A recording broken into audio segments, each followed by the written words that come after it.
Não conseguia acreditar no que estava a acontecer comigo. O meu sangue gelou nas veias quando abri aquele envelope, revelando fotografias do meu melhor amigo, o Luís, a apertar a mão de um homem de aspecto duvidoso, enquanto trocavam discretamente um saco de papel castanho. A mensagem que acompanhava as imagens era direta e implacável, chantagem pura e simples. Marcavam-me um encontro no Hotel O Cisne, para ouvir as condições daquele canalha. Se eu não aparecesse, aquelas fotos acabariam nos jornais, destruindo a carreira do Luís, a sua vida e a sua família. Reli a carta, com o coração a bater descompassado. Escolhe bem, António. O tom era sarcástico, quase um desafio provocador. Como é que cheguei a este ponto? Deixa-me contar-te tudo desde o início. Cresci sem pais, abandonado ainda pequeno pelos meus. O meu tio, irmão da minha mãe, recolheu-me em casa dele, mas o carinho era coisa rara por ali. Naquele lar, eu era o intruso, o miúdo que toleravam mas nunca mimavam. As refeições eram frias e simples, muitas vezes só pão com azeite e um pouco de queijo, e as conversas limitavam-se ao essencial. Aos 18 anos, mostraram-me a porta com uma frieza disfarçada de gentileza. Desenrasca-te, António. Foi assim que comecei a lutar pela vida, acumulando empregos precários, lavava louça em restaurantes de bairro, entregava folhetos nas ruas movimentadas de Lisboa, só para pagar o aluguer de um quarto minúsculo num prédio antigo e degradado no bairro Alto. Mas eu tinha um plano, os estudos. Sempre soube que a escola era a minha salvação, o caminho para escapar à pobreza que me rodeava. Consegui uma bolsa de estudo, entrei numa universidade decente em Lisboa, e foi lá que conheci o Luís. O Luís era daqueles tipos que te conquistam em segundos. Com um sorriso genuíno, piadas leves e um olhar profundo que mostrava que ele entendia a vida melhor do que a maioria.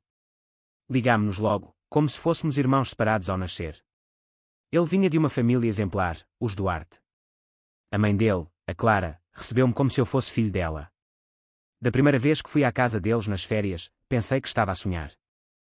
Uma moradia acolhedora nos arredores de Lisboa, com um jardim cheio de laranjeiras e uma mesa farta de pratos caseiros, arroz de pato, pastéis de bacalhau e sobremesas como arroz doce polvilhado de canela. A Clara enchia-me o prato com porções generosas, dizendo: come, António, estás magro demais. E o pai, o Miguel, contava histórias da juventude dele, com os olhos a brilhar, falando de festas populares e romarias no norte do país. Pela primeira vez, senti o que era ter uma família de verdade. Eles convidavam-me para todas as festas, para o Natal com presépios tradicionais e o Ano Novo com fogos de artifício, para os verões na praia da Costa da Caparica. Aquela família era o meu porto seguro, a âncora que me impedia de afundar. E depois, veio a Sofia, a irmã mais nova do Luís. Ela tinha um riso contagiante que fazia esquecer todos os problemas, olhos vivos como o mar do Atlântico e uma forma de falar que te prendia durante horas. Começámos a namorar devagar, quase tímidos um com o outro. O Luís, no início, franziu o sobrolho, mas acabou por sorrir e dizer: se a magoares, António, parto-te a cara. Rimos-nos, mas eu sabia que ele falava a sério. Eu e a Sofia éramos naturais juntos, como se tivéssemos sido feitos um para o outro. Pelo menos, era o que eu pensava na altura. O Luís e eu começámos a trabalhar lado a lado. Depois da universidade, entramos na polícia judiciária. Formávamos uma equipa imbatível. Cobríamos as costas um do outro, trabalhávamos no duro e ríamos ainda mais.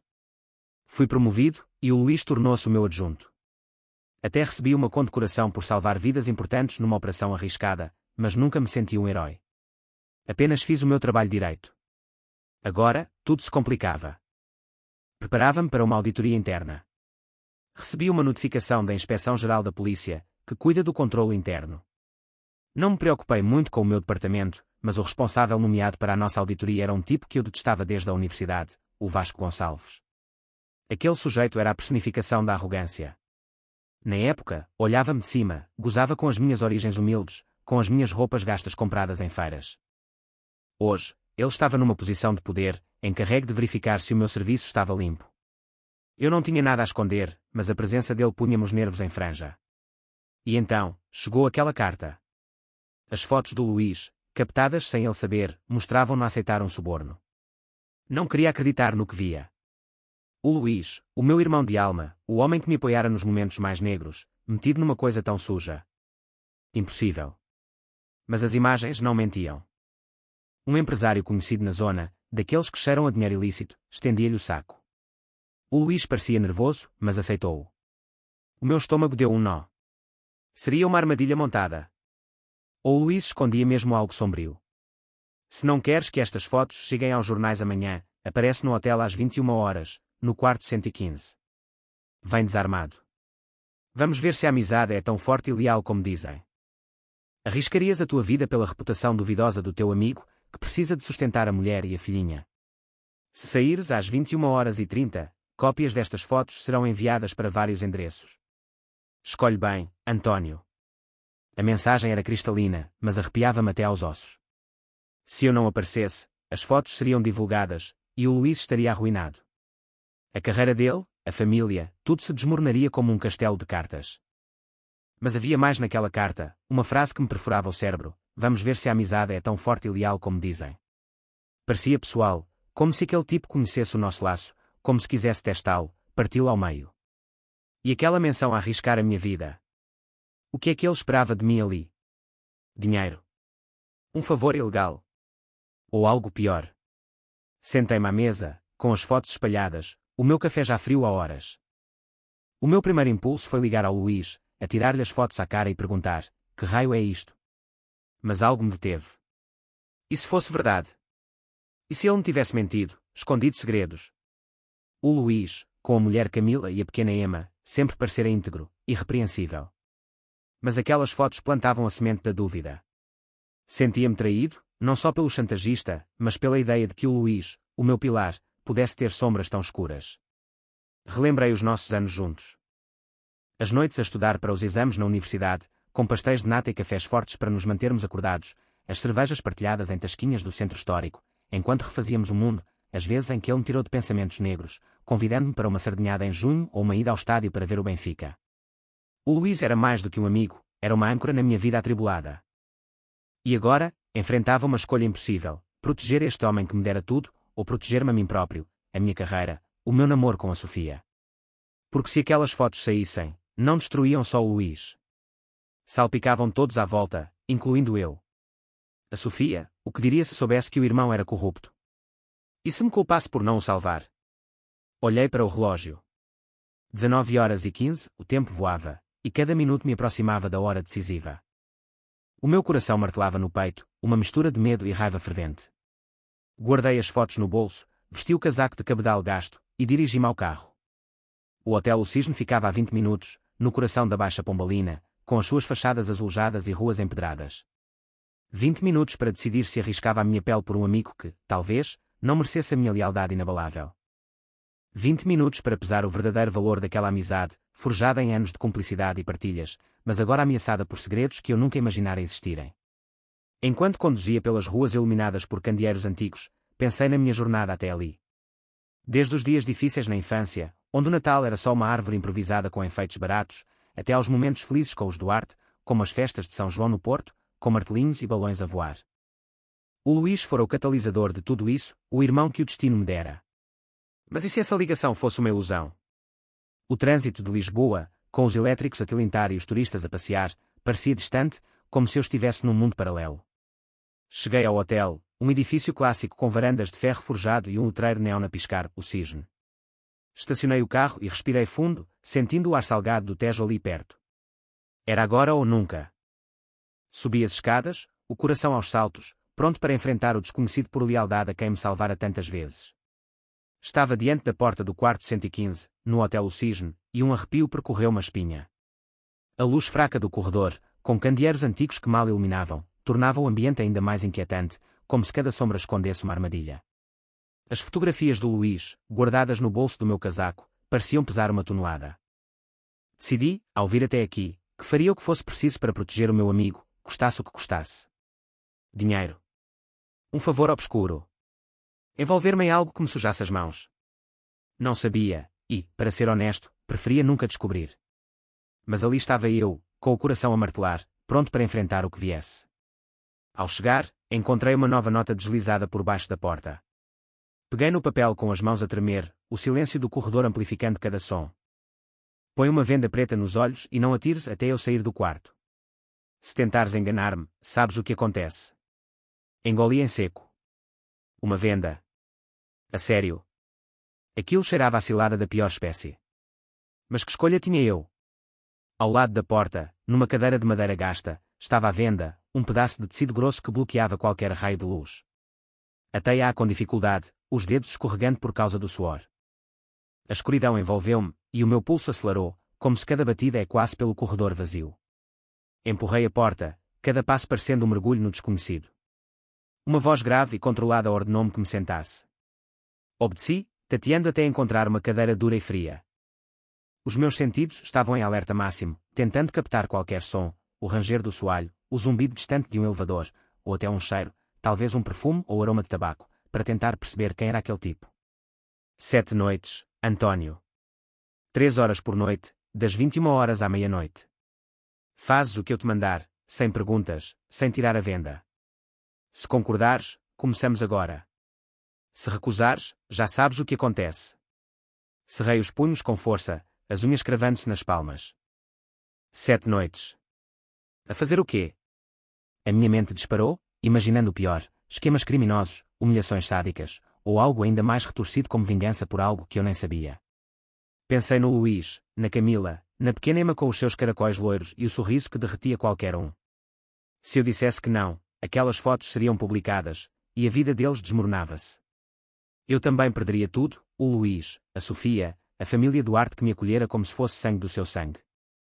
Murmurei está bem, quase inaudível, com a garganta apertada como se tivesse engolido pedra. A voz voltou, agora mais suave, quase reconfortante. Boa escolha, António. Mantenha calma, e tudo correrá bem. Senti uma presença aproximar-se, o roçar de tecido, talvez uma camisa ou um casaco. O meu corpo ficou rígido, preparado para o pior, uma ameaça, um golpe, algo violento. Onema a conduite à unelite, onema a retirei-me a chemise até onema a dit-me allonger sobre o ventre. Duas mãos pousaram-se nos meus ombros, firmes mas sem brutalidade. Sobressaltei-me, o ar preso nos pulmões. Relaxa, disse a voz, calma como uma brisa de fim de tarde. As mãos começaram a mover-se, lentas e metódicas, como uma massagem. Fiquei completamente perdido. Uma massagem. Que raio era aquilo? Os dedos pressionaram os meus ombros, desfazendo nós de tensão que eu nem sabia que carregava. Era estranho, quase agradável, mas ao mesmo tempo assustador. Por que é que este tipo estava a fazer isto? O que queria ele de verdade? As mãos deslizaram pelos meus braços, aplicando uma pressão precisa que aliviava o peso do dia. Tentei focar-me noutra coisa, no Luís, na Sofia, no trabalho, mas o meu corpo traía-me, reagindo ao toque. A sensação de calor das mãos, o ritmo constante dos movimentos, era apaziguador. Os músculos, que estavam tensos desde que recebi a carta, começaram a ceder. As mãos passaram para as minhas costas, traçando círculos lentos, descendo até à base da coluna. Cada gesto parecia calculado, como se aquele homem conhecesse as minhas tensões melhor do que eu próprio. Depois, foram as pernas, os gêmeos, as coxas, trabalhadas com uma precisão que quase me fez esquecer o contexto. Quase. Estava num estado estranho, dividido entre desconfiança e rendição. A minha mente gritava que era uma armadilha, mas o meu corpo entregava-se àquela sensação de alívio. Então, a voz murmurou, vira-te. Obedeci, ainda cego pela venda. As mãos voltaram, massageando o meu peito, os ombros, o abdômen. Era suave, demasiado suave, e isso deixava-me desconfortável. Nada de violência, nada de ameaças, apenas uma atenção estranha. Comecei a questionar-me. Este tipo agia como se me conhecesse, como se houvesse uma ligação qualquer. Seria alguém do meu passado? Um inimigo com contas a ajustar? Ou, pior, alguém que sentia algo por mim? Não era ingênuo. Na universidade, já tinha reparado nos olhares mais insistentes, em colegas que se aproximavam demais nos bares ou nas festas académicas. Sempre ignorei, focado na Sofia, na minha vida. Mas ali, naquele quarto, com a venda a tapar-me os olhos, perguntei-me se este homem não seria um deles. Alguém que encontrou uma forma retorcida de se aproximar, de me tocar, usando a chantagem como pretexto. A ideia revirava-me o estômago, não por ser um homem, eu não era esse tipo de pessoa, mas porque tudo aquilo era forçado, manipulado. Cada toque, por mais gentil que fosse, parecia uma violação do meu espaço, do meu consentimento. Era profundamente perturbador. As mãos pararam. Ouvi um roçar de tecido, talvez ele levantar-se, e depois a voz, fica aí. 10 minutos, e podes ir embora. Passos. A porta a fechar-se com um clique suave. Silêncio. Esperei, com o coração ainda a mil, antes de tirar a venda. O quarto estava vazio, uma cadeira, uma cama com lençóis brancos impecáveis, uma lâmpada de canto com luz amarelada. Nada mais. Peguei nas minhas coisas, ainda atordoado. O que tinha acabado de acontecer? Este tipo não exigiu nada ilegal, nada violento, mas deixou-me exposto, vulnerável de uma forma que eu não conseguia explicar. Sentia-me manipulado, usado, sem entender o motivo. Ao voltar para casa, uma mistura de raiva, vergonha e confusão consumia-me. A Sofia estava numa viagem com amigas, no Algarve, o que até me convinha. Não saberia o que lhe dizer. Olá, querida, acabei de passar 3 horas com um tipo que me fez uma massagem por razões estranhas, tudo por causa de uma chantagem contra o teu irmão. Não, isso não ia acontecer. Tomei um duche escaldante, na esperança de lavar aquela noite da minha pele, do meu cérebro. Mas não adiantou. O peso da dúvida sobre o Luís, o medo do que aquele homem me pediria na próxima noite, e aquela sensação bizarra de que ele conhecia as minhas fraquezas, tudo rodopiava na minha cabeça como um carrossel descontrolado. Salvara o Luís por aquela noite, mas a que custo? E, acima de tudo, quanto tempo conseguiria aguentar aquele jogo sem me perder de vez? Enquanto me deitava na cama estreita do meu apartamento, com o som distante dos elétricos a ecoar pela janela, pensei no que viria a seguir. Fechei os olhos, mas o sono não veio. Só a imagem daquele quarto, da venda preta, e a sensação de umas mãos que, por mais perturbadoras que fossem, tinham trazido um alívio que eu não sabia que precisava. Não consegui pregar olho durante toda a noite. O meu corpo estava exausto, mas a minha cabeça recusava-se a parar, como um rádio mal sintonizado que não cala. A noite anterior, aquele quarto 115 no Hotel O Cisne, aquele massagem estranho, as mãos daquele homem a mim, tudo girava na minha mente como um filme que não conseguia pausar. Era inquietante, humilhante, mas, ao mesmo tempo, havia algo que eu não queria admitir, uma sensação de cuidado, de atenção, que me desarmava.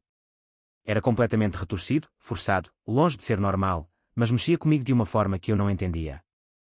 Levantei-me ao raiar do dia, com olheiras fundas e a cabeça a latejar, pronto para enfrentar um dia que já sabia que ia ser um inferno. No trabalho, mal pus os pés no departamento, dei de caras com ele. O Vasco Gonçalves, com aquele sorriso de canto de boca e um ar de quem sabe mais do que diz. Aquele tipo punha-me os nervos em franja desde os tempos da universidade, e agora ali estava ele, no meu território, pronto para dissecar cada pormenor da nossa unidade por causa da auditoria. O tom dele era melífluo, quase provocador, com aquelas piadas disfarçadas de cortesia que me davam vontade de lhe acertar um murro. Bom dia, António, disse ele, com uma sobrancelha arqueada. Não respondi, limitei-me a baixar a cabeça, o rosto fechado como uma porta trancada. Então, não gostas de mim? Ou tens algum segredo escondido por aí? Provocou, com aquele brilho nos olhos que eu conhecia tão bem. Cerrei os dentes, tentando manter a calma. Por favor, Vasco, faz o teu trabalho e deixa-me em paz. Para meu espanto, ele fez exatamente isso. E bem. Passou a manhã a analisar relatórios, a verificar procedimentos, a esmiuçar cada detalhe do nosso trabalho. Eu esperava que ele viesse com tudo, que nos crucificasse por qualquer erro mínimo, como fazia noutros departamentos. No meio policial, chamavam-lhe o abutre, porque encontrava sempre uma falha para explorar. Mas ali, apontou coisas menores, um prazo ultrapassado numa operação do ano passado, uma missão em que salvámos 3 reféns, mas demorámos 5 minutos a mais segundo o regulamento. Anotou isso, mas sem fazer alarde. Até corrigiu um relatório mal redigido com uma calma que não parecia dele. Era quase humano. E isso deixava-me ainda mais desconfiado, como se ele estivesse a jogar um jogo que eu não entendia. A auditoria ia durar dias, e isso estressava-me. Não só por causa do Vasco, mas pelo que me esperava à noite. Voltar ao Hotel O Cisne, pôr aquela venda, obedecer àquele estranho, só de pensar, tinha suores frios. Decidi que não podia continuar a carregar aquele peso sozinho. Precisava de falar com o Luís, de o confrontar.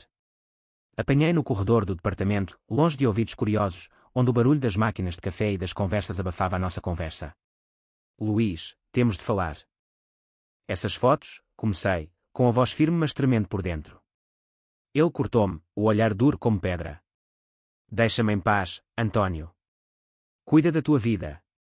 Fiquei sem palavras, como se tivesse levado uma bufetada. O quê? Mano, eu estou a arriscar tudo por ti, e é assim que me falas. Ele deu uma risada amarga, quase cruel. Oh, perdoa-me, São António. Eu tenho uma família para sustentar, percebes? Tu tens só os teus princípios de menino certinho. Uma raiva surda cresceu dentro de mim. O Luís, o meu irmão de coração, aquele por quem eu dava tudo, falava comigo como se eu fosse um estranho. Pior, desvalorizava o que eu estava a passar por causa dele, não quero um adjunto em quem não confio, Luís. Até ao fim da semana, arruma as tuas coisas. Vou nomear o João. Ele tem-se portado bem este mês, merece o lugar. O Luís olhou-me, os olhos a arder de raiva, mas não disse nada.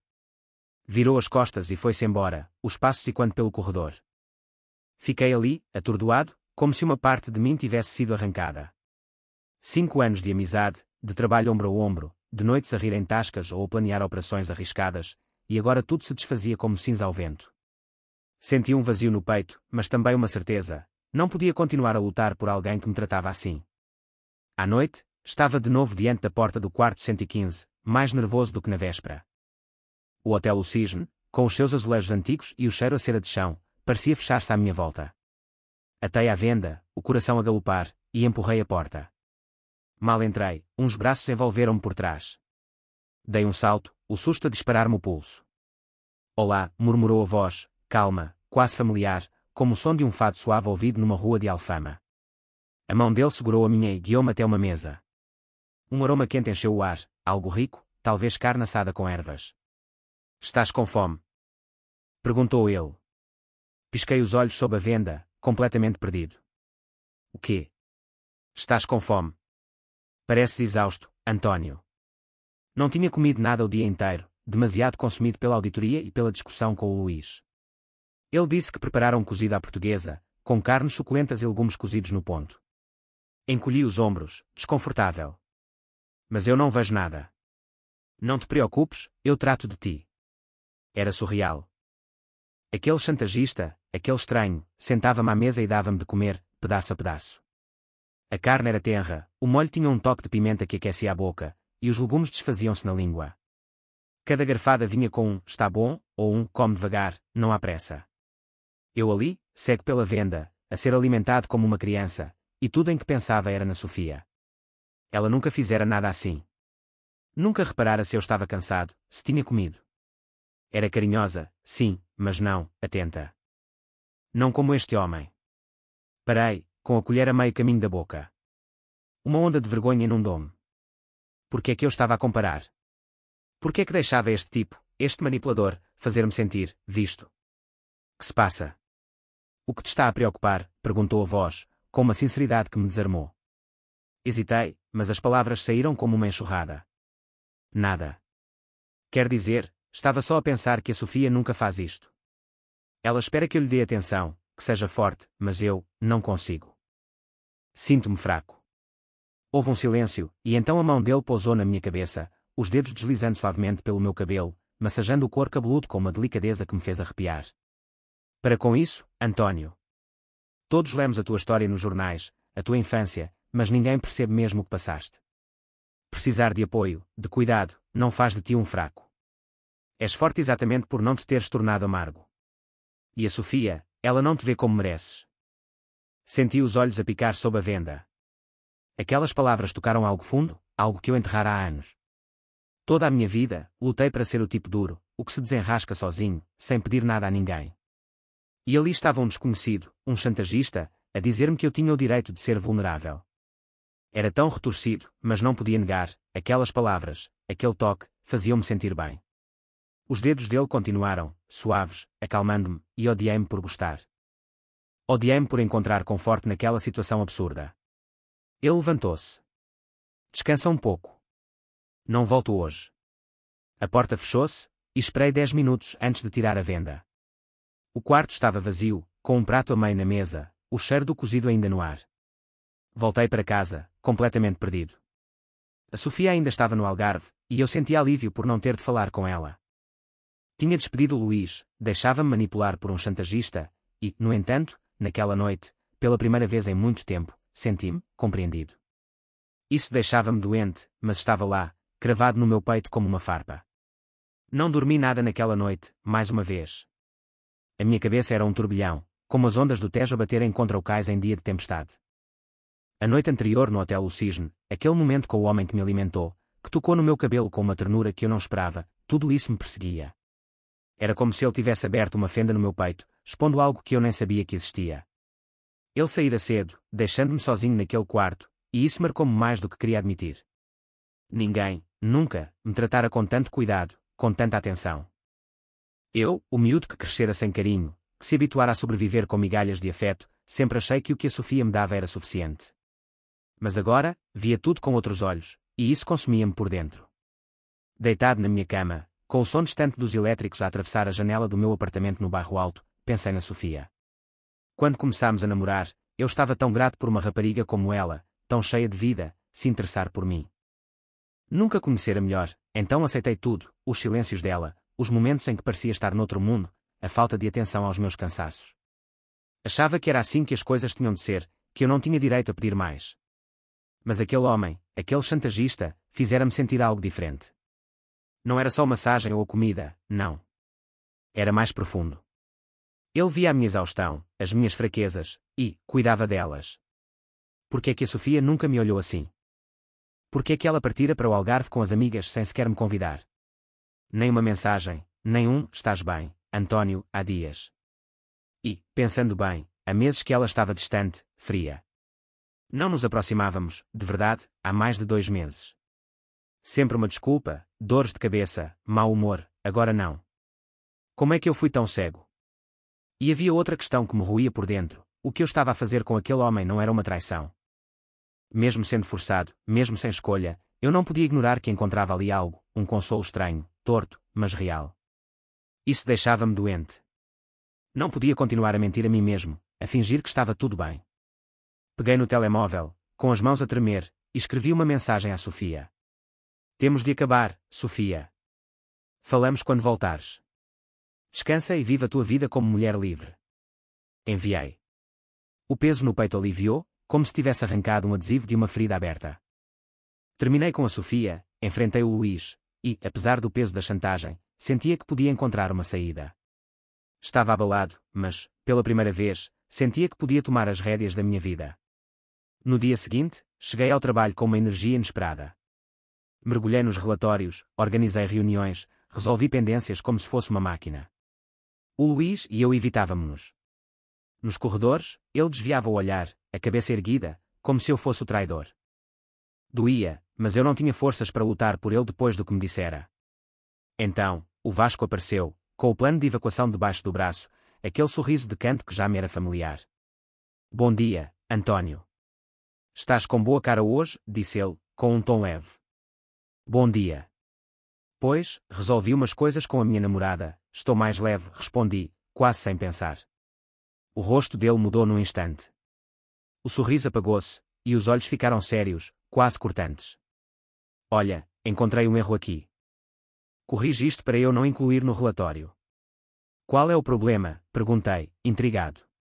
Numa emergência, com tanta gente neste corredor, vai haver um engarrafamento perigoso. É preciso redirecionar esses gabinetes para outra saída. Concordei com a cabeça, impressionado apesar de tudo.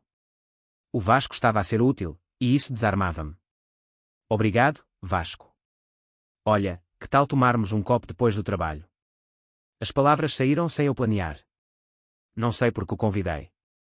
Talvez os últimos dias tivessem abalado tanto a minha visão das pessoas que eu queria dar uma oportunidade a este tipo que sempre detestei.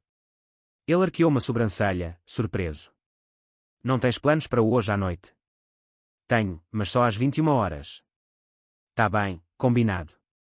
Depois do trabalho, encontrámo-nos numa tasca perto da Baixa, um sítio com azulejos brancos nas paredes e cheiro a vinho tinto e petiscos.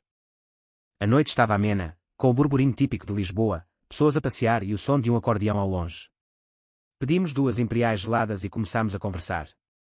Falámos da universidade, rimos-nos de memórias antigas, as praxes, as noites a estudar com café fraco do bar da faculdade, as discussões acaloradas sobre política. Esquecera-me de como o Vasco podia ser divertido quando baixava a guarda. Ele até se desculpou pelo comportamento de outrora, pelas provocações, pela atitude arrogante. Eu era um idiota, António. Queria marcar o meu lugar, e espezinhava os outros para isso. Fiquei pasmado. O Vasco, o abutre, a pedir desculpas. Era como se o mundo tivesse virado do avesso. Acabámos por rir das nossas velhas rivalidades, e, pela primeira vez, viu como uma pessoa normal, não apenas um adversário. Às 20h45, tive de me despedir. Dirigi-me ao Hotel O Cisne, ao quarto 115, com uma estranha ponta de ansiedade que me assustava. Por que é que sentia isso? Aquele homem manipulava-me, obrigava-me a estar ali, e, mesmo assim, uma parte de mim esperava por aqueles momentos. Atei à venda, Empurrei a porta e disse: estou aqui. Silêncio. Nem um som, nem um movimento. Repeti, mais alto: vim, estou aqui. Nada. O meu coração disparou.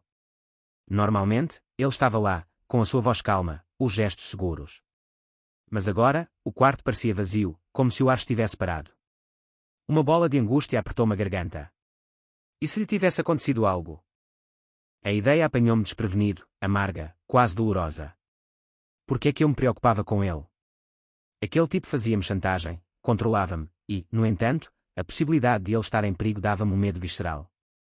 Fiquei parado, com a venda nos olhos, esperando ouvir um passo, uma voz, qualquer coisa. Mas nada. Apenas o silêncio, pesado como as pedras da calçada lisboeta, esmagava-me o peito.